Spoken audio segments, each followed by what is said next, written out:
ప్రస్తుతం పాస్టర్ అజయ్ బాబు కనిపించకపోవడం కలకలంగా మారింది. మరోవైపు ఇంటి దగ్గర నుంచి అంటే ఖమ్మంలో ఉన్న వాళ్ళ నివాసం నుంచే అతన్ని తీసుకొచ్చారు. సమయము 7:30 PM రోజు తీసుకొచ్చారు. పూర్తిగా నిన్న తీసుకొచ్చారని కూడా తెలుస్తుంది. హఠాత్తుగా ఎవరో సివిలియన్సా లేదంటే ప్రధానంగా మఫ్టీలో వచ్చిన పోలీసులా అనే అనుమానం వ్యక్తమవుతుంది. భార్య లలిత మాత్రం వీళ్ళు పోలీసులా లేకపోతే దుండగులా అనేది నాకు అర్థం అవ్వట్లేదు. ఎందుకంటే 7:30 ఆ ప్రాంతంలో వచ్చారు. ఎటువంటి నోటీసులు ఇవ్వకుండా ఇంట్లో నుంచి హఠాత్తుగా తీసుకెళ్లారు. మరోవైపు కేసు నమోదైంది అతని మీద అన్నారు. ఎక్కడ నమోదైంది, ఎందుకు నమోదైంది, ఎవరు నమోదు చేశారు, ప్రధానంగా అసలు ఏంటి, అజయ్ బాబుకి ఇప్పటికే ప్రాణహాని ఉంది. పోలీసులు ఇప్పటి వరకు అతను ఎక్కడ ఉన్నాడో అతని ఆచూకీ కూడా తెలియలేదు. మా హస్బెండ్ని మా పిల్లలకి చూపించాలంటూ కూడా ఎంతో ఆవేదన వ్యక్తం చేస్తుంది లలిత. మరోవైపు చూసుకుంటే పోలీసులు తుకారం పోలీస్ స్టేషన్ దగ్గర ఎఫ్ఐఆర్ అయితే నమోదైంది. జోసెఫ్ అనే వ్యక్తి పాస్టర్ అజయ్ మీద కంప్లైంట్ ఇచ్చారు. ప్రధానంగా మత విభేదాలు తెరపైకి తెస్తున్నారు. కమ్యూనల్ ఇష్యూస్ మీద ఒకవైపు క్రిస్టియన్స్కి మరి హిందూస్కి గొడవలు పెడుతున్నారు. అనేక అసభ్యంగా మాట్లాడుతున్నారు. హిందువుల దేవుళ్ళ గురించి అసభ్యంగా మాట్లాడడం, విగ్రహాలు పలగొడతా, మరోవైపు యేసుప్రభు మదర్ మేరీ గురించి కూడా దురుసుగా మాట్లాడి అతను ఒక క్రైస్తవుడు అయి ఉండి కూడా క్రైస్తవ విగ్రహాలు పగలగొడతాను అని అసభ్యంగా డెరోగేటరీ కమెంట్స్ వదులుతున్నాడు. మత విభేదాలు తెరపైకి తెస్తున్నారంటూ ఇతను చెప్పుకుంటూ వస్తున్నారు. మీ పేరేంటి, ఏమని కంప్లైంట్ ఇచ్చారు, అజయ్ పాస్టర్ మీద ఎందుకు ఇచ్చారు? సర్వే జన సుఖినో భవంతు.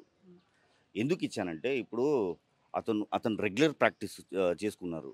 దేవదేవతలను దూషించడం కానివ్వండి, విగ్రహాల గురించి అసభ్యంగా మాట్లాడడము, రాముడి గురించి మాట్లాడము, మొన్న శివుడి గురించి కూడా అసభ్యంగా మాట్లాడొద్దు నేను. అది ఇక కొత్తగా నేను చూశాను ఏంటంటే అతను యాక్చువల్ క్రిస్టియనేనా, ఎందుకంటే ఓకే హిందూ ద్వేషి అంటే క్రిస్టియన్, మళ్ళీ క్రిస్టియన్ ద్వేషి. క్రైస్తవులా? నేను రోమన్ క్యాథలిక్.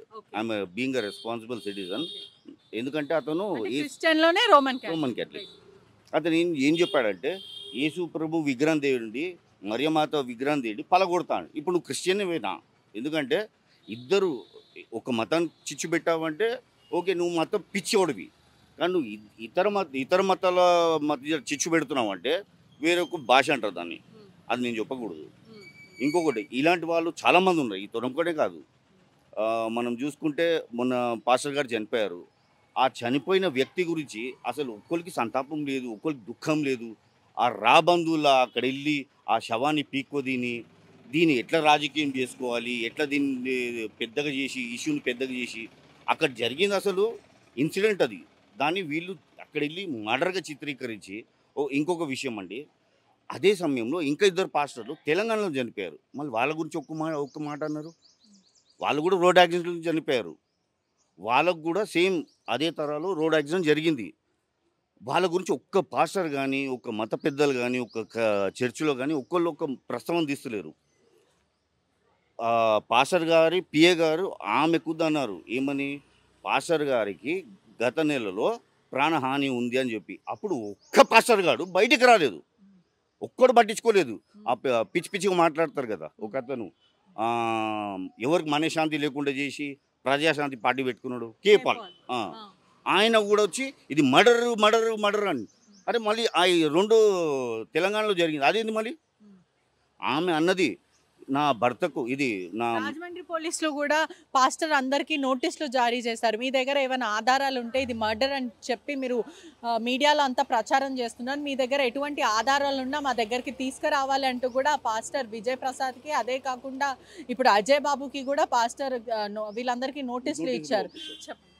అదే అంటున్నానండి, వీళ్ళు ఏం చేస్తున్నారంటే వీళ్ళు అక్కడ ఉన్న ప్రభుత్వాన్ని తప్పుతో పట్టించడానికి, ఈ ప్రభుత్వం ఇలాగే చేస్తుంది, అక్కడ మత విద్వేషాలు రెచ్చగొట్టడానికి, అక్కడ ఎలాంటి అభివృద్ధి చెందవద్దు అంటే ఆ రాష్ట్రంలో ఇలాంటివి చేయాలి. చేస్తే ఏమవుతుంది? నెగిటివిటీ ట్రెండ్ అవుతుంది.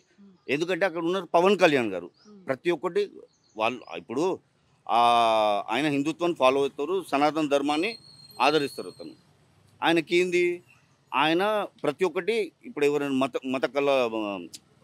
మత మార్పిడిలు చేస్తారు. ఎందుకంటే ఒక్కరు ఎవరు ఇలాంటిది జరుగుతుంది కాబట్టి వీళ్ళు దీన్ని అడ్వాంటేజ్గా తీసుకొని ఇది మర్డరు అని చెప్పి అక్కడ జరిగే ఏదైతే ఘటన జరిగిందో అక్కడ పోస్ట్ మార్టంలో కూడా వీళ్ళు వెళ్ళి వీళ్ళకు అనుకూలంగా రిపోర్ట్ ఇవ్వాలంట, లేకపోతే రాష్ట్రాన్ని తగలబెడతారంట, లేదా ఊచకోతలంట. ఇప్పుడు పిచ్చినా కొడుకు చెప్తున్నాడు ఊచకోత. ఏదిరా మీరు పాస్టర్లు అంటే బైబుల్ పట్టాలి. పాస్టర్లు అంటే ఓన్లీ బైబుల్ గురించే బోధించాలి. మీరు క్రిస్టియన్ అయ్యుండి పాస్టర్లను తిడుతున్నారు. తిడుతలేను, పిచ్చినా కొడుకులు అంటున్నాను. ఎందుకంటే మీరు పాస్టర్లు అయితే ఓన్లీ బైబుల్ గురించే చెప్పాలి. ఇతర మతం గురించి కన్నెత్తి చూడొద్దు. లేదా మంచి చెప్పండి, మంచిది చెప్పాలి. కానీ ఆ గ్రంథంలో అది ఉంది, ఆ దేవతలు ఇలా ఉంటారు, నీకెందుకురా? ఏమని కంప్లైంట్ ఇచ్చారు మీరు అసలు అజయ్ బాబు గురించి ప్రధానంగా? ఇదే దేవతలను దూషించాడు, గ్రంథాలపైన కొంచెము ఘాటుగా దురుసుగా మాట్లాడడము, మళ్ళీ యేసుప్రభు విగ్రహాన్ని కూడా పలగొడతా. ఇక్కడ అన్నారు ఏమైనా ఉందా, ఆధారాలు ఉందా మీ దగ్గర? యేసుప్రభు గురించి అంటే ఒక క్రిస్టియన్ అయ్యి ఉండి యేసుప్రభు గురించి అలా ఇలా మాట్లాడతారంటే, ఇతర కమ్యూనల్ గురించి మాట్లాడారంటే మత విభేదాలు తెరపైకి తేయడానికి మాట్లాడి ఉండొచ్చు, కానీ అతని రిలీజన్ గురించి అతను ఎలా మాట్లాడతారు? అదే మాకు డౌట్ వస్తుంది. ఇప్పుడు ఆయన క్రిస్టియనేనా అని చెప్పి ఇప్పుడు మాకు అదే డౌట్ వస్తుంది. ఆయన క్రిస్టియనేనా? క్రిస్టియన్లో మాట్లాడొద్దు కూడా. ఇతర మతాల గురించి మాట్లాడదు. ఏ క్రిస్టియన్ సరే ఈ ఇతర మతాల గురించి మాట్లాడొద్దు. యేసుక్రీస్తు ప్రభు విగ్రహం ఏదన్నా ఉంటే ఇక్కడ పాల్గొడతాను నేను. చాలా పెద్ద స్టేట్మెంట్ అయింది. భలేవారే ఇవ్వండి, ఇక్కడ పాల్గొడతాను. మరే విగ్రహం ఏదన్నా ఉంటే పాల్గొడతాను నేను ఇక్కడ. నువ్వు క్రిస్టియన్ రవి? ఇప్పుడు మనం ఆత్మ ఉండగా వినండి బ్రదర్. రైట్. అంటే ఎందుకు అట్లా విగ్రహాలు అంటే హిందువుల ధర్మంలో కానీ లేకపోతే ఆల్ ఓవర్ ఇండియాలో కూడా విగ్రహాల్లో దేవుణ్ణి కూడా చూసుకుంటారు. అంటే ప్రతి దగ్గర దేవుడు ఉన్నారని భావిస్తూ ఉంటారు. అటువంటిది విగ్రహాలను ధ్వంసం చేస్తానికి ఎందుకు చెప్తున్నాడు? వీళ్ళకు మత పిచ్చి అండి. మత పిచ్చి, అహంకారం. మతము ఏం చేస్తున్నాడు? మతాన్ని వాడుకుంటున్నారు, యేసుప్రభుని వాడుకుంటున్నారు. ఇప్పుడు వాడుకొని యేసుప్రభుని పలగొడతా అంటే ఊరుకోరు. ఏంది ఇది పిచ్చి పిచ్చి వ్యాఖ్యలు? ఏంది మీది? కానీ కనీసం ఏం మాట్లాడుతున్నా ఆలోచించాలి, ఆలోచించి మాట్లాడాలి. నేను మీ ఛానల్ పరంగా ఒకటే రిక్వెస్ట్ చేసేది ఏంటంటే, ఏ మతస్థుడైనా ఏ మత పెద్ద అయినా మీ మతం గురించి ఏదైనా చెప్పుకోండి, ఇతర మతం గురించి మాట్లాడకండి. అది ఎవరైనా సరే, ఏ మత చాలా పెద్ద మనిషి అయినా సరే రిక్వెస్ట్ చేస్తున్నాం ప్రతి ఒక్కరిని. ఇటీవల కాలంలో రాధా మనోహర్ దాస్ పైన కూడా అనేక మంది క్రైస్తవ సోదరులందరూ కూడా ముందుకొచ్చి మాట్లాడుతున్నారు. అనేక మంది హిందువుల గురించి మాట్లాడుతున్నారు. ఆయన కూడా చాలా తప్పుగా మాట్లాడతారు. ఏంటంటే యేసు ప్రభుని కీల్చపరచడం కానివ్వండి, గొర్రెలు ఏంది రాబాయి, ఎందుకు ఇలాంటి మీరు ఏసీ రూమ్లో కూర్చొని ఇంటర్వ్యూలు ఇస్తారు. ఇక్కడ బాధలు ఎవరికి? బయట జనాలకు. మీరు ఇంటర్వ్యూలు ఇచ్చి తప్పించుకుంటారు ఏసీ రూమ్లో కూర్చొని, కానీ ప్రాబ్లమ్స్ సివిలియన్స్కి అవుతుంది, సిటిజన్స్కి అవుతుంది, కార్యకర్తలకు అవుతుంది. మీరు హాయిగా కూర్చొని గొడవలు పెట్టి లోపల ఉంటారు. ఘర్షణలు బయట మాలాంటి వాళ్ళకి అవుతుంది. వాళ్ళకు కూడా రిక్వెస్ట్ చేస్తున్న ఏంటంటే, ఇకపై ఎవరైనా సరే ఇతర మతం గురించి మాట్లాడితే, ఇతర మతంలో తొంగి చూసి మీ చర్చిలో కానివ్వండి, మీ మస్జిద్లో కానివ్వండి, మీ మందిరాల్లో కానివ్వండి, మీ గురించే మాట్లాడండి. ఇతర మతం గురించి మాట్లాడొద్దు.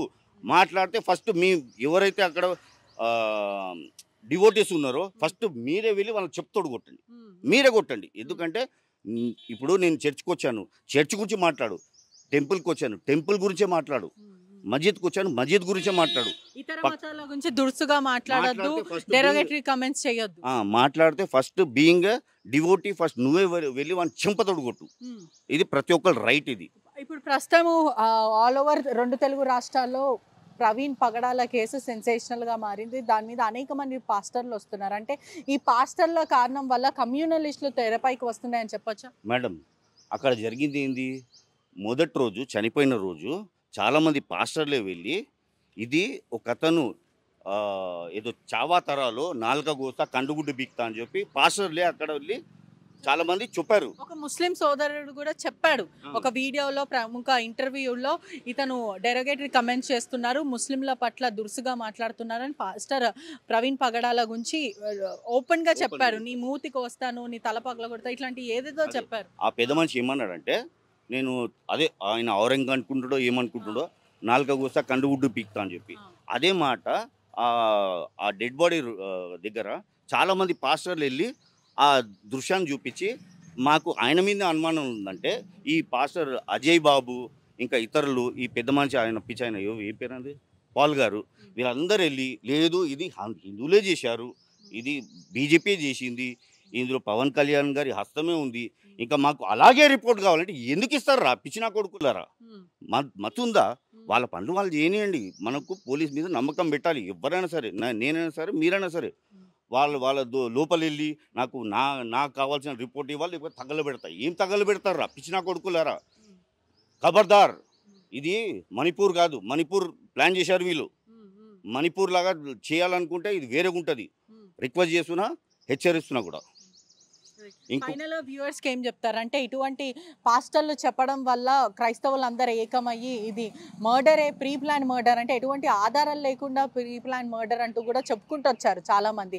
మరికొంతమంది హిందువులు మాకు సంబంధం లేదని మాట్లాడుతున్నారు. ఆల్ ఓవర్ 2 తెలుగు రాష్ట్రాల్లో ప్రస్తుతం మత విభేదాలు తెరపైకి వస్తున్నాయి. అంటే చూడ్డానికి కూడా చాలా భయంగా అనిపిస్తుంది. అంటే రేపొద్దున ఫ్యూచర్లో ఏమవుతుంది అంటే, హిందువులు, ముస్లింలు, క్రిస్టియన్లు గొడవ పడేలాగా మాట్లాడుకుంటున్నారు, గొడవ పడేలాగా చర్చిస్తున్నారు. దీన్ని ఎలా ఆపాలంటూ కూడా కొంతమంది మాట్లాడుతున్న పరిస్థితి కనిపిస్తుంది.